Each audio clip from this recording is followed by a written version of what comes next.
Hello and welcome to season 6, episode 41 of Dualistic Unity. I have so we've taken a bit of time off the last week and a half to get, you know, reassess business and everything that we're doing. We've been pushing the last few months, the last couple of years, quite frankly, um, and just continuing. And last week has been good. Things have gotten settled. I think at least for me, I won't speak for Ray and Amanda, but for myself, I've realized how much, something like dualistic unity, the conversation, a lot of what season 1 and season 2 focused on can become more of a focus than life, more of a focus than what's real. And it can become, a very, as it always is, a very personal journey as life is, but there can be a sense of separation instead of connection that you can get caught up in if you focus the conversation on you, make it about you. And so I've taken a look at that in myself and recognized how much I have made that a focus. And I'm realizing just how much it's not really about that. It can be a conversation that you dive into from time to time, and it can be informative in a sense of when it informs you in a way that isn't about you so much or anything that you're thinking necessarily has to do with you. And at the end of the day, there's pretty much just some basic applications, when you get back to, human needs, necessities, eat, sleep, go to the bathroom, stay hydrated as best you can. And then you kind of keep that in the, priority of your life, paying rent, things like that. You got a company you're working on, you got a job, prioritizing those things and then expanding from there. And I think sometimes with the conversation, it can get a little bit inverted, and those can become things that aren't as much the primary focus, and you can kind of lose sight of that. And when you are focused on yourself being on some path or journey, the path and the journey can become more of a focus than all of those things I mentioned previously. The basics of life, and you know, you go through your life, you live your life, and you just do your best, quite frankly, to not be an asshole, be it to people around you, be it to yourself, and you keep going. There isn't too much more that you got to think about. Obviously, things arise as you extend from there, things to think about in relationship to those, but you don't have to make it so much about you. And so those are just some of the things that I've been taking a look at myself, and I am excited to be back to recording some episodes. Yeah, this is one of the reasons that the expression that philosophy is the disease for which it should be the cure settled so well with me when I first heard it, was because it is so very easy to get caught up in what the conversation means about you, what the insights mean about you. And it's the same old trap that has always existed. We've done it about everything, whether it's, about your music knowledge or your sports knowledge or your knowledge of feminist history or your knowledge of ancient Egypt, whatever it might be. It's always very easy to take that knowledge and make it define you. This isn't something that's new at all. I mean, the Nazis did it. They looked at the science of evolution and then changed it to, and therefore, everything awesome that led to here led to us, which is awesome. Therefore, it's all about us. And that's where all of a sudden they lost. The miracle of the insight that they were looking at was that human beings are adapting, that human beings are in constant flux and constant adaptation, that there is an intelligence behind our physical form, all that stuff. But no, it just became, no, we're the master race. And that happens, with spirituality, it happens with everything. It happens with science. It's the difference between, scientific theory and scientism, which is very much, the full-hearted belief in whatever science says this is the truth. But science never says this is the truth. Science says, as far as we know, this is the truth. Maybe.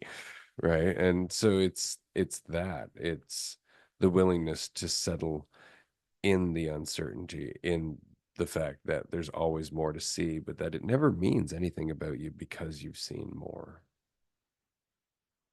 Yeah. Yeah, like the scientific guess isn't a scientific guarantee, but it's easy to view it that way because we are banking on it. We're investing in that. It's like, you we're not assholes, but we certainly act like them. And where does that come from? And that comes from thinking that, we're so invested in a certain concept. And whether that concept is season one or two, or that concept is a concept of science or philosophy, it's just that's not the reality that you're living in. And as much as we can invest in the concept is that's not the point. And even if we think like, oh, this could be it, and this is my best guess, and just leaving it at that. I don't need to have 100% certainty. I don't need to have zero doubts and zero fears and zero insecurities. But I certainly can make the most of what's happening in reality right now, which is this moment and everyone or everything that seems to be in it.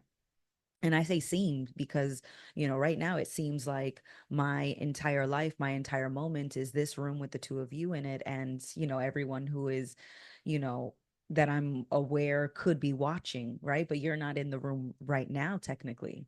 And, but that's why it seems like it's just the three of us in this room. But there are people that are walking outside right now. There's people in the city, there's people in the country, people on the planet. Like, what seems to be the case isn't.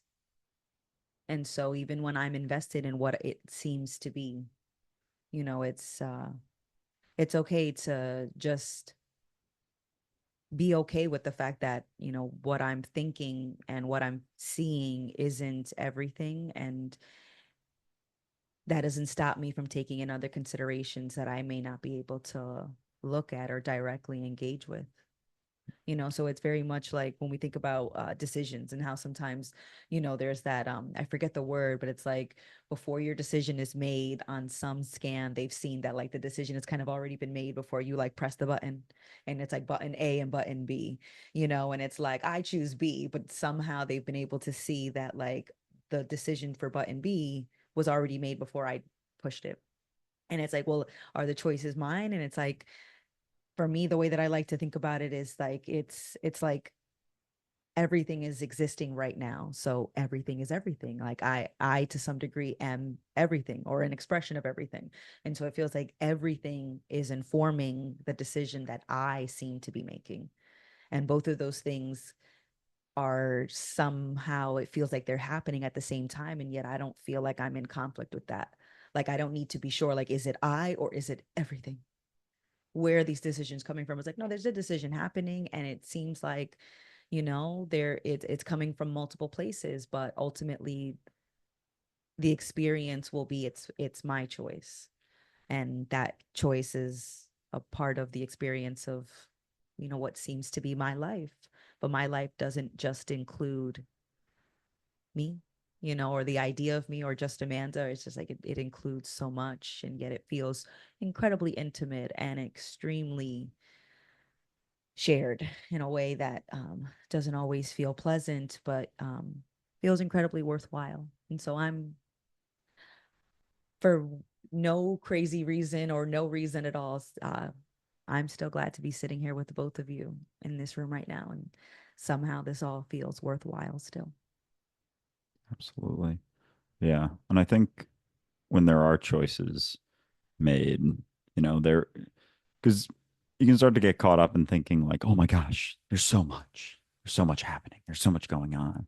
It's like yes and no, because sometimes it can feel like, you start thinking and all of a sudden there's a lot happening, but where is it happening? Is it happening, in your head, or is it happening in reality? Because as much as there's so much happening in reality all the time, as you said, right now, my universe is this room, this microphone, computer in front of us. And it's it's not so much. It's in what you're doing, the step that you're taking.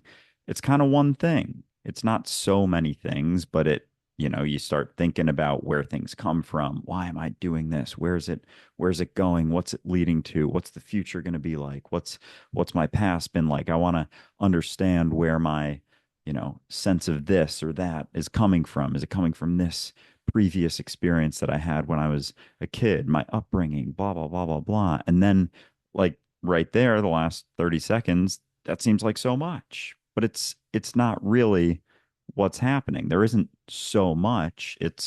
I'm talking and we're sitting here and we're recording this, and that's not so much. And so when you start to get focused on, I don't know, how much is going on, or assuming that, there's so much to this process and journey and all of these things, I think it can help to take a step back and wonder where so much is happening. Is it happening in your assumptions, in your thoughts, in your head, or is it happening in what's real? What you can feel, what you can see, what you can touch, what you can smell? Because there are a lot of things there, but it doesn't feel quite like it's so much. It's not so overwhelming because oftentimes the so much is about yourself, but you're just something that's involved in so much of reality, and that's a lot more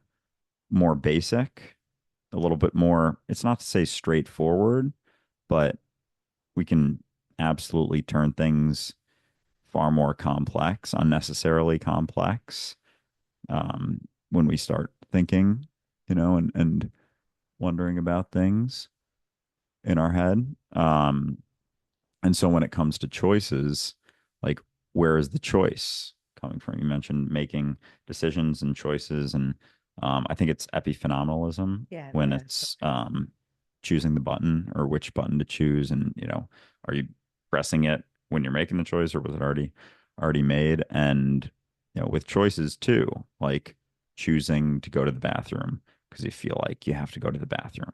That's a choice that's made in reality, and absolutely, I'm not saying there isn't a benefit of having a mind and being able to think about things and consider things and weigh different options, but and it's like nothing is black and white, everything's gray area, but how much of those choices are focused on, the pondering, the thinking, the considerations, assuming that there's a way to guarantee something when that's never going to be the case. So how many of those choices are happening, in the so much of your mind that can expand very quickly as soon as you think that that should be the priority or yourself should be the priority, versus how much of those choices are happening based on what's actually real, the things like choosing, you get a growl in your stomach, maybe go eat something.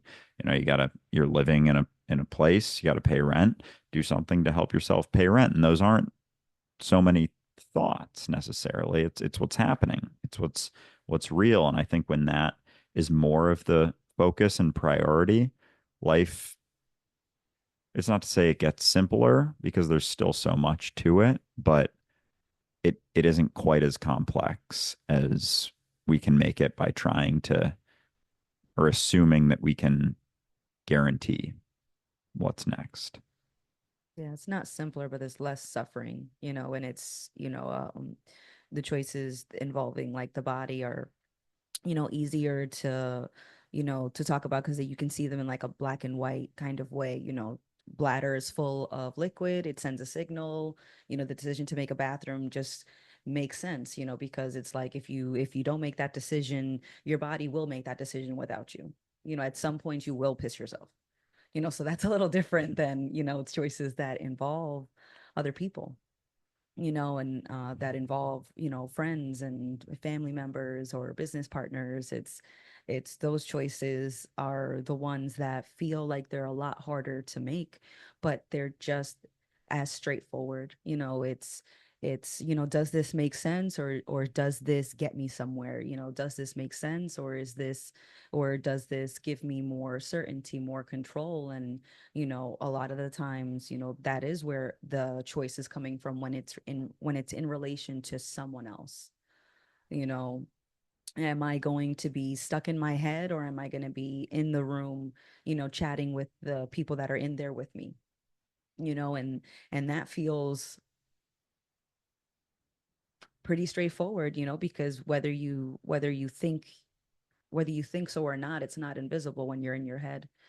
So you've made the decision, um to go out with your friends, and then all of a sudden you're, quiet, and then if you do talk, it's almost panicked. And so it's like, did you decide to have a panic attack at that moment? Not really. It doesn't feel that way, but ultimately that's the experience that everybody's having. And so what's the choice there?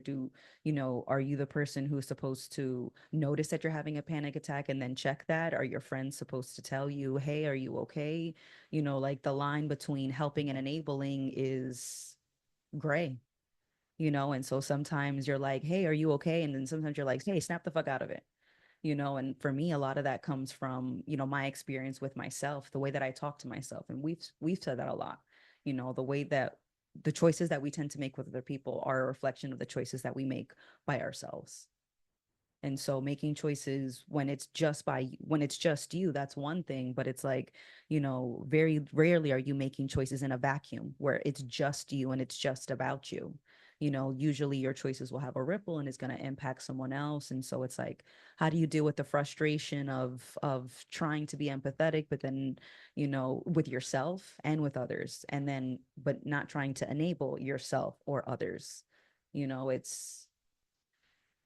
doesn't really feel like it should be, so difficult. For sure. Yeah. And so, yeah, I was discussing the basics that have to do personally, like in a vacuum. And I appreciate that. You're like, well, there's more going on and more happening. And I think, when those basics are the priority, like it can make some of those decisions with other people easier, with relationships easier, for example, with a job. You got a job, so you got your own business that you're running and starting, trying to get it off the ground, make money. It's like that, because that is one of the like ultimate basics of life, that is going to have a higher priority than things that don't have to do so much with that. And relationships that have to do with that will have, for the time that that's being built, at the very least, more priority than some of those other things. And so I think that's what I was trying to say with the expansion from there, is that then that helps inform. But to your point, there is, very much the reflection of how you talk to yourself versus and how you talk to someone else, because a lot of times it's almost the same, and how much responsibility you're taking for yourself. There's going to be a almost like a reflective lack of responsibility outside of yourself, or if there is a lack, there's going to be a lack. If there's a priority, there's going to be more of a priority. And when you start to get a sense for empathy and, not putting yourself first, and kind of that full circle selfishness, it makes a lot more sense. And what I mean with the full circle selfishness is that, it to just solely prioritize yourself and what you want and what you need deep down doesn't really feel very good at all. When you stop doing that so much, there can be a shift. And if, your focus is trying to stay in control of things, control of, always choosing what you want to do. And there's going to be a lot more conflict, because the reality is that, as we've said many times throughout this podcast, that control over, oh, if I just do this, then I'll feel this way. or if I do this, then Mhm. I'll get this. It's not to say that you don't have choices to make. It's not like there is some external control happening, but there just isn't that guarantee of the next step. And so when those priorities are focused on a little bit more, things just have a way of making more sense. It's not to say that life isn't complex, but it's just that we don't make it more complex than it needs to be because you can't really think and make it less complex. It is what it is, but thinking can absolutely make it feel like it's a lot more complex than just what it is. Well, yeah. Well, again, I think the complexity, or it's not even complexity that's the problem. It's the attachment, right? Like you can, if I were to give you a puzzle that's complicated and say you have all the time in the world, doesn't matter, just have fun with it. You would go at it, and it might take you a little while, but you'd figure it out, and that would be it. And you'd move on with your life. But if I gave you that same puzzle and I said, and if you can't figure this out in a certain amount of time, you're a fucking idiot and you're less than everybody else. All of a sudden, you're not just thinking about the puzzle, you're thinking about what the puzzle means about you, which means each and every decision that you make, each and every time that you're trying to figure out something, all of a sudden it's going through the filter of, oh my God, I haven't figured this out yet. What does that mean about me? Or, oh, I figured it out. Therefore, I'm fucking awesome. And then inevitably comes the disappointment that comes when you hit a part of the puzzle that's more challenging. Mhm. There's a whole emotional thing that goes with just making it about you rather than it just being about the information and the task at hand. That's very much the point. I'll share a story with our listener. Hello, listener. Um, Recently ran into somebody from a distant and ancient part of my life. This person was a big part of what was ultimately a very dark period for me and was a distant memory, long forgotten. Suddenly shows up as not a primary character within the stuff that we're doing in the community here, but kind of a tertiary character, a character, kind of in the background, doing their own thing, having an influence over the community that I'm in, but living in the community despite not being from here and I'm not from here. And like the chances of all of this happening at this exact time is very slim. And realizing that this person is now in my life, or rather a part of whatever ongoings are happening around me, I had the option of thinking about myself and thinking about all the stories I told myself about this person and when whatever it is that happened and what they might have done to me and just how it affected my life, basically the victim story that I had held on to for a little while, and so for a solid day I just sat there going, well, look at all that. Like, look at all that story I've got about this person and what it means about me and my life. And wow, there's a lot of judgments about my life and the choices I've made. Oh, wow, there's a lot of judgments about myself as a person back then. And you're just looking at all of this stuff going through, not thinking like, oh my God, I'm going through this again. Therefore, I'm backsliding. Oh my goodness, this person, they hit my triggers. And you don't make it about you. You just let the process happen. You stare at the puzzle. Because what else are you going to do?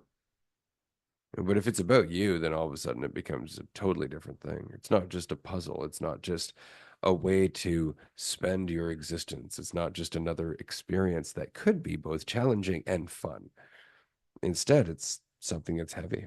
Instead, it's something that's quote unquote complicated. But it's not. I mean, everything is very simple. Time and attention. That's all anything really comes down to. Time and attention. And we have a challenge in front of you. Put some time and attention into it. It'll disappear. Or you can think about what it means about you. And then you'll put neither time nor attention into it. And you'll wonder why you're stuck there. Yeah, because it's not something to overcome like that.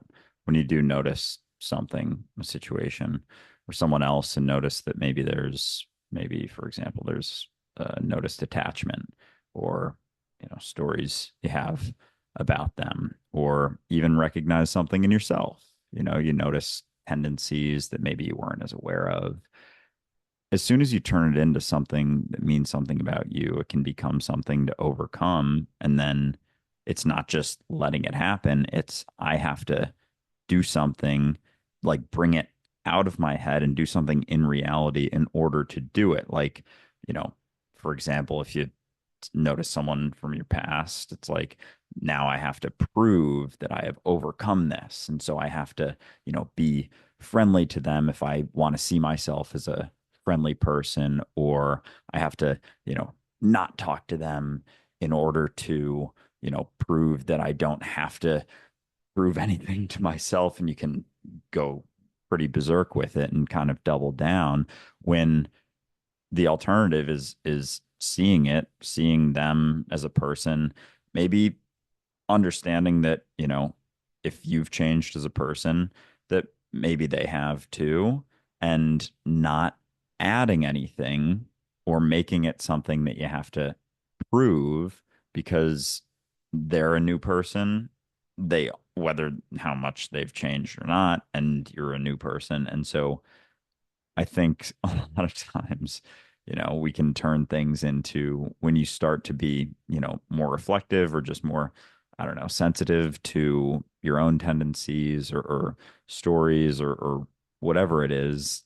As soon as we turn it into something to overcome or to get rid of, or we judge it, that's where the additional complexity comes. And then choices mean something. Again, choices mean something about you, and it becomes a should. And then it's like, well, I got to do this by now. I should go, find their number and figure out and connect and just to make sure that this or that or this or that.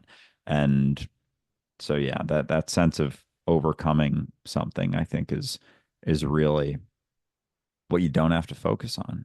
Yeah. And the alternative is to just live my life moment to moment as I always do. And when and if the person comes into a moment and shares an experience with me, maybe they're passing me a piece of paper to pass to somebody else, or, we both hear a song, hey, that's great. There doesn't have to be the story of this character that goes with that interaction. They can just be a human in that moment with me. They can just be a part of that moment. And without the story that I tell myself purely because I'm reinforcing a story about me, then there's just the interaction. There's just the moment here with no weight. And then it turns into something else and they're gone because you're not holding on to it. Right? Maybe they come back again and then they leave again. And through moments like that, perhaps you end up forming some kind of a relationship, which doesn't mean attachment. It means a relationship with this person wherein you become a different part of their environment. And that's it. There doesn't have to be a story because the story is overly simplistic. There can just be what is right now and the understanding that we don't know everything. Do the best we can. Yeah. I had a situation a few months ago. This reminds me of it. I was in a coffee shop and had a ex, not, it wasn't girlfriend necessarily, but person that I liked a lot. And they weren't ready to make that next jump. So it was a relationship over the course of a number of months, about a year. And I saw them and they saw me, and immediately just a wave of, oh my gosh, it had been a few years since I had seen them. And I felt that. And I think in those moments you have the opportunity to panic and, like, pack up your stuff and get out of there, or see that, like, of course there's that response to seeing someone that you had certain, a certain relationship to. It's not that you haven't, you know, gotten over them quite yet. It's like, no, that's just your body responding to things. And it's not at that point, it's hardly thoughts. Sure, it's coming from, an idea to some degree that you have, but I think we can even focus on, oh, I shouldn't have that response to things. And as soon as that becomes the case, that's when it's doubling down. And then there's the panic, and then there's the, frantic response instead of just seeing that, no, no, that's what's happening right now. I don't have to react to this now. I can let it be. And that was my response that time. And she sat down, we chatted for, you know, 20 minutes or so, and then she left, and that was that. And it was fine. And how the conversation went wasn't really that relevant. It was just catching up real quick, and that was it. And it could have so easily become this kind of strange sort of thing if there had been a reaction to something that I thought maybe, oh, I shouldn't, I thought I was over that by now. And it's like you don't have to fucking overcome all of the things that you think. And I think when you start noticing more things, there can be, in yourself or in the world, there can be this feeling, even with, you notice that, oh, the world, it's a terrible place. We got to save the world. We got to save the world. It's like, okay. Or, just relax a little bit, understand maybe where some of that is coming from, like why the world is the way it is, and just don't do as many of those things. But to assume like you personally have to save it, or you got to get a group together to save it, is another one of those panicked responses, that sense of overcoming. And that is a lot of times the basis of what leads to a world that's in chaos, a world that's wild, a world that has, you know, suffering to degrees, or responses like that. And so it's not to say that you shouldn't recognize certain things, but it's not that you have to do something in order to change it, as if there's that degree of control. And that goes for yourself as well. You can notice things without needing to change them, without setting a goal of having overcome certain things. Or like when you try something new, like I've been playing guitar for a little bit, and I've been playing for a week and have improved quite a bit. And I don't have any thoughts about, like, oh, I gotta learn this song by this time, or by next year. I have this goal of being able to play 20 songs and being able to play them perfectly. Like that would add so much weight, and then I would structure things backwards. And this was something I used to do in my life all the time. And then it wouldn't be as enjoyable. All of a sudden, it would be something that, becomes a task, becomes a should. And the alternative is not having that, down the road thing where it's like, oh, I set this goal because it'll mean something about me. Because then you get there and it's like you're saying, you feel good or you feel bad about yourself, one way or the other. The alternative is just, you know, playing some here and there and seeing what happens, not even thinking about how you're doing. And all of a sudden, you think for a moment about how you're doing a couple months later, and it's like, oh, I know a lot more. That's cool. It doesn't mean that I'm a better person. Maybe you could say you're better at playing the guitar, but it has nothing to do with you as a human being, because you now know a little bit more of an instrument. It doesn't add to you so much. It's just, another thing that you can do. And, as you said, you put that time and attention in, and if that's the priority, then of course things are going to shift and change. But as soon as it means something about you, it turns it into, you know, a big old process that can feel very complex when it doesn't have to be. It's unnecessary. Yeah, it's another experience. It's for the most part, it's a lot of repetitive. This is what's happening now. Is regardless of your opinion, um, things are happening. Life is here right now. It's live, and sometimes you're gonna love it, and it feels like you want that moment to last forever, and it doesn't. And sometimes it feels like you wish the moment couldn't end any sooner, and then it does change. But ultimately, it's just a lot of experiences, evolving and just changing shape, like shape shifting experiences, changing into another one. And there's so much to take from all of them, because there's so much to take from experience. Experience has, a limitless depth. that you could explore. And so it's like being able to hold your breath underwater and explore underwater and never having to come up for air, but having the option to if you felt like it. Yeah. And being able to continue to experience life like that. And then if you do have a moment where you feel like you want to come up for air real quick, not also not measuring how long you can stay underwater. It's like you get a breath of fresh air, and if you think that means something about you, it's like, oh, I shouldn't have gotten a breath of fresh air. All of a sudden, you're going to go back underwater and try and take a breath of fresh air, and then you panic, and then that's when someone drowns instead of just seeing that, there's a process to that too. How long you can spend underwater doesn't mean anything about you, but it's not something that just happens overnight. There's a process there. And it's like, I guess almost just letting processes happen, letting things play out, but also not, assuming that they're, getting too tied up in what the fuck a process even means. Cause that's something that, you can just start thinking about. Like maybe there isn't a process so much as as you said, an ongoing, just this is what's happening.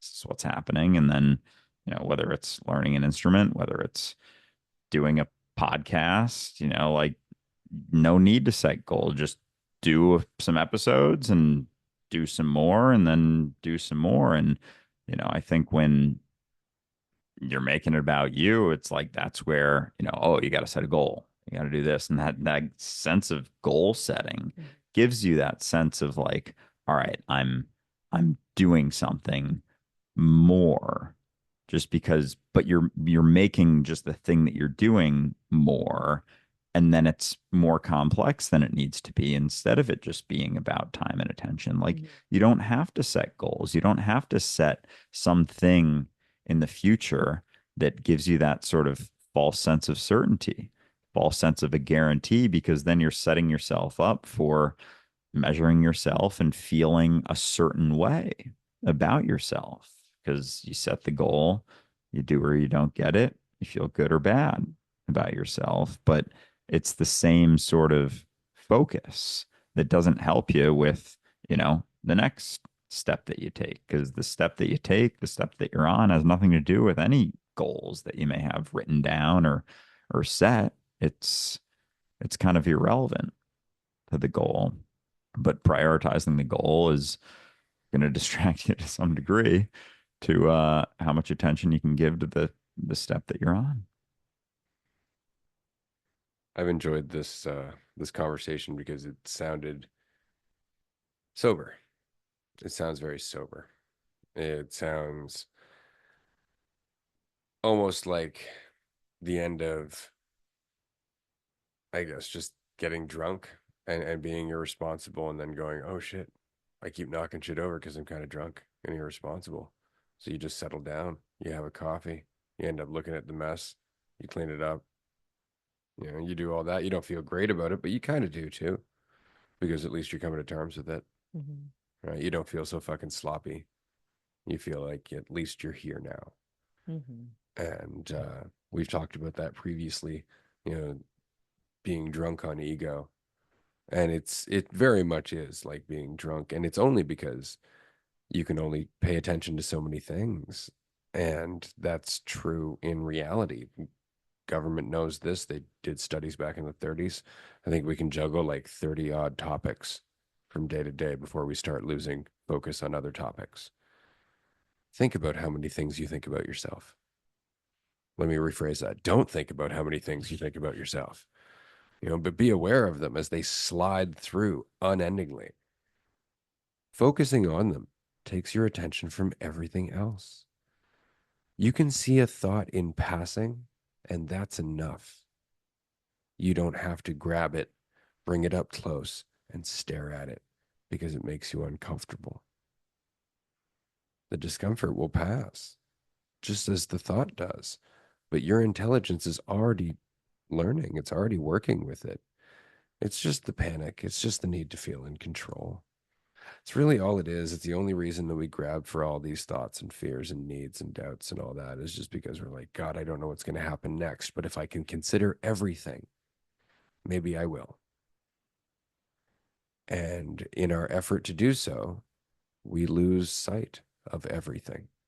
We actually have the exact opposite impact on our life.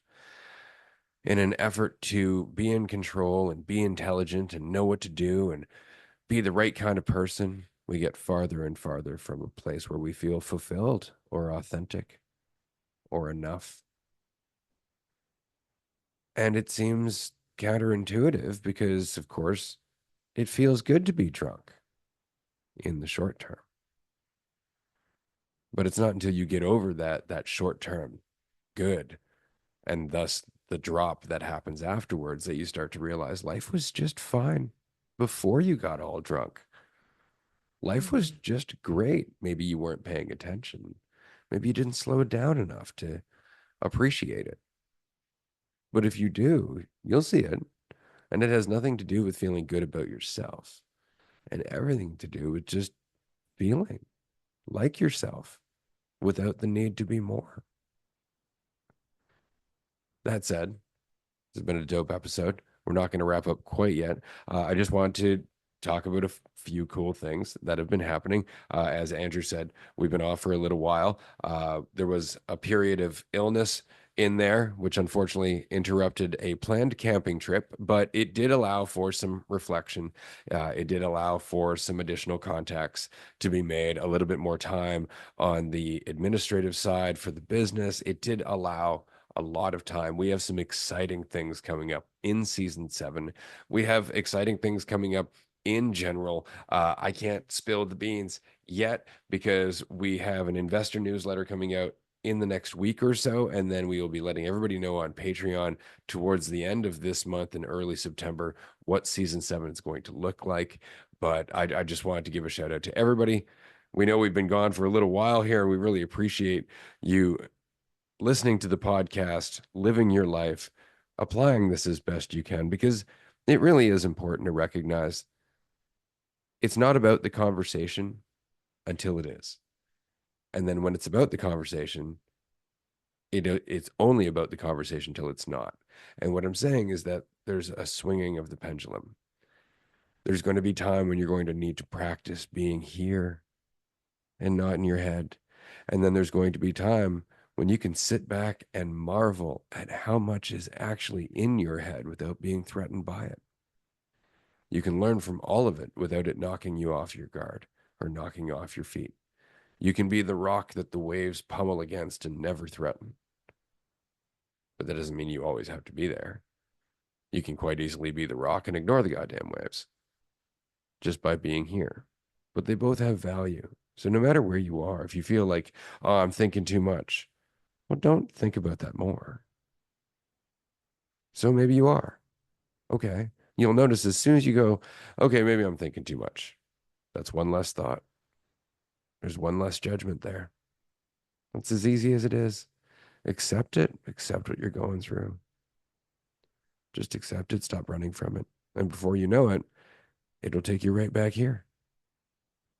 Because this is what's always happening here and now. We do have a lot of real things happening and not with necessarily an intention of some long-term focus, but just a lot of opportunities to give a lot of time and attention to certain things and see what happens. Because when the focus isn't so much about trying to predict the future via goals, via shoulds, via, timing, oh, clock's ticking, gotta get this thing done, this goal finished, solved, overcome, blah, blah, blah, blah, blah. When it is about more time and attention to things and seeing what's available, the opportunities available, and making the most of those. There's an excitement in that you don't even know how things are going to go, where something's going to lead. But, the more attention given to it, the more opportunities are going to be seen. It's like with all of the future focused sort of priorities, that's where the tunnel vision comes from. It's like trying to predict the future is tunnel vision. You only get one little perspective. And when you relax a little bit more, when it isn't so much about, you know, assuming that you could predict the future, assuming that, even the thoughts in your head about some future aren't real. They're not what's happening. They're passing through just like the feelings pass through. You get a wave of, you know, seeing someone walk through in a coffee shop previous life, and you get a wave of that. Maybe some thoughts come with it. And that's always the case with thoughts, but thoughts we have the opportunity to dig into no matter what we're doing. You could be lying in your bed and that being all that's happening in your life before bed, and be going through all different cycles of certain thoughts. And those aren't really happening. And there's no way to even know, any of it, quite frankly. And so when it isn't so much about the next thing or trying to see 10 steps down the road, that focus expands. It's like the tunnel vision becomes, a big long, I don't know, moat that keeps moving, it keeps going, and there's all these opportunities that you start seeing along that are here, that are in reality. And it's like it kind of inverts, or it's, you know, perpendicular to the tunnel vision. And that's where things are happening, and where there's an ability to almost use your mind. And I think that's the phrase, your mind is a terrible master, but a fantastic servant, beautiful servant, terrible master. I think that tunnel vision is when it's a master. Like that's how you're using your mind to try to predict the future, which is impossible. And the alternative is that it's a servant, that you're in reality and you're able to, all of a sudden it's like, oh my gosh, my mind is back. I'm not focusing because I'm not focusing on it. It's like the focus on your mind is the thing that creates the tunnel vision and cuts you off from the rest of it. It's like picking a thought. That's the tunnel vision right there. And then there's no way to see anything else. And it's all you see, and it's all your focus. And then the focus becomes either overcoming that, or letting it go, or dropping it, because it's all you can see. It's all you can think about. And the alternative is understanding that you don't know. You're not sure. You can't guarantee what's going to be next, and then you're way more capable of handling what's actually happening when you're able to use your mind, but it doesn't come with this sense of, a guarantee, or that false certainty, or the feeling that you even know what's best, but it's not something that feels as necessary when it isn't the focus. It almost doesn't even make sense to try and assume. It's like, yeah, of course I don't know what's next. That's ridiculous to assume that you could. And that's a much different, much fuller experience.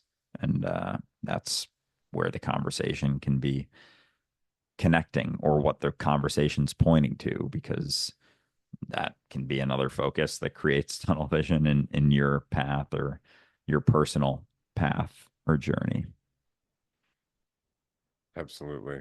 I just want to take a moment to celebrate yet another swinging of the pendulum, because, oh, I think we've come back to this place so many times over 6 seasons. Like, it's just so funny. But every time it feels a little bit deeper, a little bit newer. It almost feels like, oh my God, I've never seen this like this.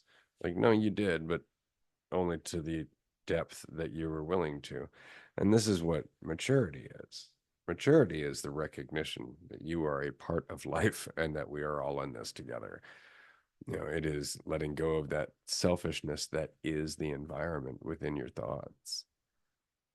That's what maturity is. And I, for one, rather enjoy this journey.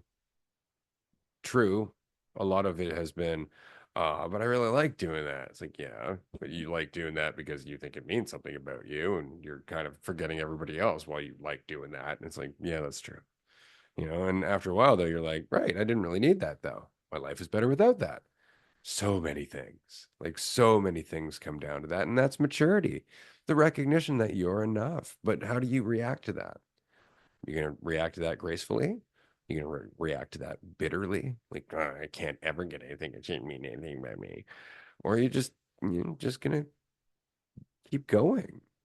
and see what happens, and stop trying to tell yourself what life is all about and how it should feel and how it's going to end up and what it means about you, and just find out. You know, you don't go onto a roller coaster trying to know every bend that's going to come. Oh, here comes round number 3. Oh, and you like, it would ruin it for you. So ride the ride. Take what you can from it. Sometimes it's going to scare you, but then that's going to pass. And that's as simple as it gets. So I just wanted to celebrate another round around the merry-go-round, as it were. I look forward to going back into confusion some more and then coming back towards clarity once more, because that really is the cycle. And it does inform us, and it informs our empathy. And it really does make you look at other people and go, I don't want to add any weight to your life. You got enough shit going just on your own. Yeah, it definitely is quite the ride, and worthwhile, when you don't question it so much or need to decipher it or dissect it. Life feels incredibly full when I don't zoom into one particular part or onto one concept. Um, but even when I do, and then being able to see that and just laugh it off, because it's like, oh, yeah, that happened again. What else is happening? What else is going on right now? And then just being able to take that in, and then in no time, it's, that moment of confusion is forgotten, or I'd say it isn't the focus anymore. And on that note, we are going to wrap this up. But thank you so much, everybody, for joining us for this episode, season 6, episode 41, as we're getting to the end or closer to the end of season 6. And so excited to stay on this journey and keep going to whatever happens next. See you next time. Bye, everyone.